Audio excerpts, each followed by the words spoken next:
प्राचीन भारत के एक पवित्र वन क्षेत्र में ऋषि वशिष्ठ का एक आश्रम था। घने वृक्ष, निर्मल नदियाँ और मृदुल वायु से घिरा हुआ वह स्थान ज्ञान, तपस्या और साधना का केंद्र था। वहाँ दूर दूर से शिष्य वेद, आयुर्वेद, ज्योतिष, युद्ध कला, योग और आत्मज्ञान सीखने आते थे। वहीं एक बालक था आर्यक। वह एक ब्राह्मण परिवार में जन्मा था, किंतु शारीरिक रूप से दुर्बल और बुद्धि से कुछ धीमा था। जब अन्य शिष्य किसी मंत्र को एक बार सुनकर याद कर लेते, आर्यक को वही मंत्र याद करने में कई दिन लग जाते। वह बार बार गलती करता, अटकता और कई बार रो भी पड़ता। आश्रम के अन्य शिष्य उसका मजाक उड़ाते, कहते, तू यहाँ क्या कर रहा है?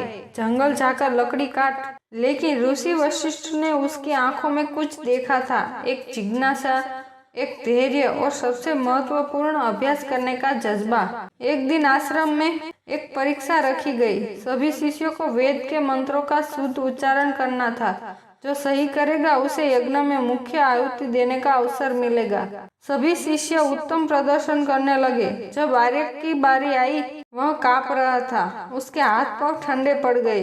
जैसे ही उसने पाठ शुरू किया, वह अटकने लगा। शब्द उलट गए, उच्चारण बिगड़ गया। सभा में मौन छा गया। कुछ हंसे, कुछ ने मुंह फेर लिया। ऋषि वशिष्ठ ने उसे रोका और शांत स्वर में कहा, पुत्र, अभ्यास ही ज्ञान की कुंजी है। यदि तुम्हारा अभ्यास सच्चा होगा तो एक दिन तुम सबसे आगे निकलोगे। उस दिन आर्यक ने प्रण लिया, अब मैं हर दिन सूर्योदय से पहले उठूंगा और जब तक शरीर थक न जाए अभ्यास करता रहूंगा। उसने अपने मन में एक श्लोक लिख लिया, नित्यम पठेत सदा वेदान अभ्यास ही सिद्धया न बुद्धि न वाक् चापी अभ्यासम विना चरेत। जो वेदों का नित्य अभ्यास करता है वही सिद्धि को प्राप्त करता है। बुद्धि और वाणी भी अभ्यास के बिना कुछ नहीं है। अब आर्यक का जीवन बदल चुका था। वह सुबह ब्रह्म मुहूर्त में उठता, गंगा के जल से स्नान करता और फिर मंत्रों का जप करता। वह पूरे दिन उसी मंत्र का अभ्यास करता जो पहले दिन भूल गया था। वह ध्यान में बैठता, स्वयं को मंत्रों में डुबा देता। भोजन कम, अभ्यास अधिक। एक दिन वह नदी किनारे अभ्यास कर रहा था। तभी उसने देखा कि चट्टान पर जल की पतली धार गिरते गिरते उसमें एक गड्ढा बना चुकी थी। वह सोच में पड़ गया। तभी पास की एक वृद्धा बोली, बेटा, इस जल की धार में भी शक्ति है, क्योंकि यह लगातार गिरती रहती है। अभ्यास से ही पत्थर भी कटता है। फिर तू तो मनुष्य है। उस दिन आर्य को जीवन का सबसे बड़ा मंत्र मिला, निरंतरता ही शक्ति है। अब वह और भी दृढ़ता से अभ्यास करने लगा। धीरे धीरे उसकी वाणी स्पष्ट होने लगी, स्मरण शक्ति तेज होने लगी और मन स्थिर हो गया। उसकी आंखों में अब आत्मविश्वास था। 1 वर्ष पश्चात ऋषि वशिष्ठ ने पुनः परीक्षा की घोषणा की। अब की बार परीक्षा कठिन थी। 3 वेदों के मुख्य सूक्तों का पाठ बिना त्रुटि और भावार्थ के साथ परीक्षा का दिन आया। एक एक शिष्य अपने ज्ञान का प्रदर्शन करने लगा। जब आर्य की बारी आई, सभा में सन्नाटा छा गया। सभी की नजरें उसी पर थी।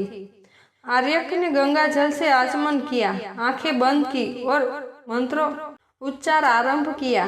अग्नि मिले पुरोहितम, उसका स्वर गूंज उठा। उच्चारण शुद्ध स्वर लयबद्ध वाणी में तेज था, जैसे कोई अनुभवी ऋषि बोल रहा हो। उसने न केवल मंत्रों का पाठ किया बल्कि उनका अर्थ भी स्पष्ट रूप से बताया। ऋषि वशिष्ठ की आंखों में चमक आ गई। उन्होंने कहा, आर्यक, तू अब बालक नहीं, अभ्यास से जन्मा ऋषि है।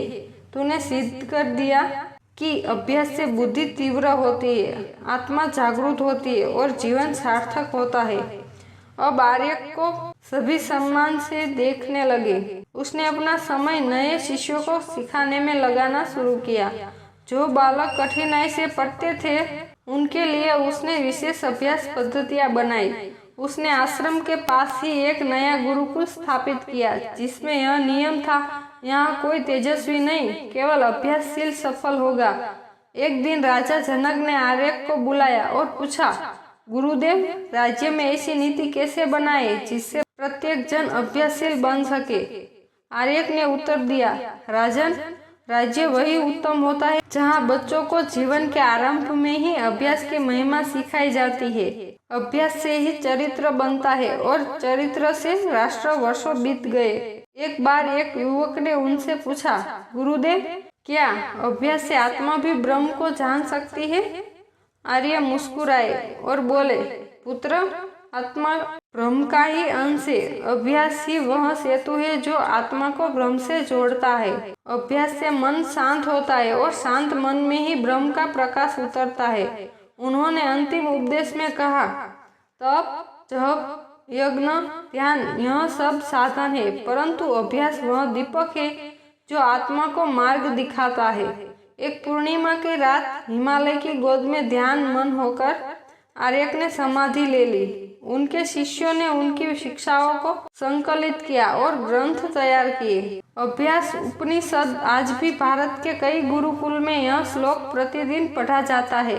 न अभ्यासात् महान् कोपि न लब्धि चिद्दम्, अभ्यासे वर्धते तेज अभ्यासे जागते ब्रह्म। दोस्तों, आर्य की कहानी हमें यही सिखाती है कि जन्म से कोई महान नहीं होता, बल्कि अभ्यास से हर कोई महान बन सकता है। अगर आप भी अपने जीवन में बदलाव लाना चाहते हैं तो आज से ही अभ्यास को अपना साथी बना लीजिए। हर दिन थोड़ा थोड़ा आगे बढ़िए, क्योंकि निरंतरता ही असली शक्ति है। अगर यह कहानी आपके दिल को छू गई हो तो वीडियो को लाइक कीजिए, कमेंट में लिखिए, मैं अभ्यास करूंगा। और ऐसे ही जीवन बदलने वाली कहानियों के लिए हमारी चैनल सब्सक्राइब जरूर कीजिए। मिलते हैं अगली प्रेरक यात्रा में। तब तक याद रखिए, सपने देखो, अभ्यास करो और खुद को महान बनाओ। धन्यवाद।